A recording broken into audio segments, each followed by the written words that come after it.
It started with a laugh, not mine, hers. We were at dinner with her friends, a long mahogany table in a downtown restaurant, wine glasses glowing under soft lights. One of her friends asked, "So how did you two meet?" I smiled, ready to share the memory. But she cut in first. "He basically begged me to date him," she said. Her voice dripped with mockery. "Look at him, desperate, weak, lucky I was bored." Her friends laughed. I didn't. She leaned back in her chair, emboldened. "Honestly, I'm only still with him because I don't have time to train someone hotter." Her best friend winced. "Ouch, girl." But she didn't stop. "Let's be real, no one else even wants him." Their laughter hit me like glass shattering in my chest. I stood, lifted my drink, and poured it over her head. The table froze. I didn't shout, I didn't curse, I didn't even look back. I left. That was last night. Backstory, how it began. She wasn't always cruel. When I met her, she was radiant, fire in her eyes, ambition in her voice. She made me feel chosen, like I mattered. We were different. She came from privilege, I from nothing. But she claimed she loved my drive, my grit. She said I grounded her. I believed her. I worked endless nights, sacrificed sleep and comfort to build a business from the ground up. And every milestone I reached, I thought of her. Every victory I dedicated silently to us. But somewhere along the way, love turned into convenience for her. And I became less a partner, more a prop. Discovery of betrayal. The signs were there.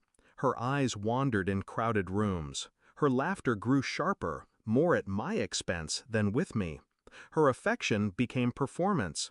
Kisses when others watched, silence when no one did. And then I saw the message.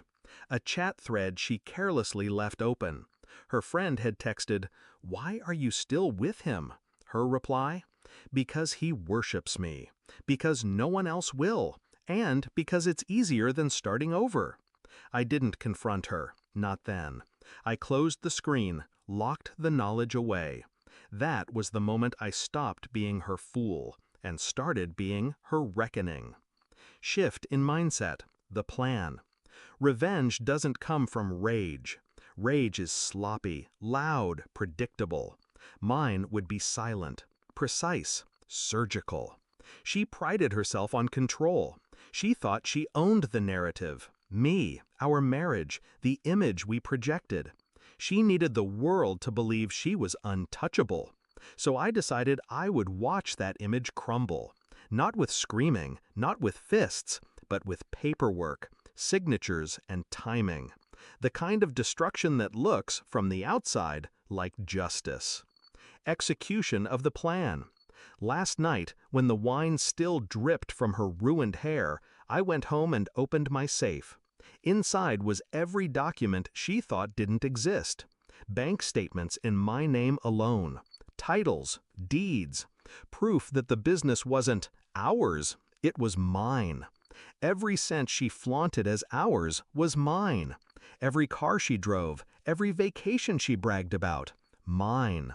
She never asked. She never checked. She just assumed. And I let her.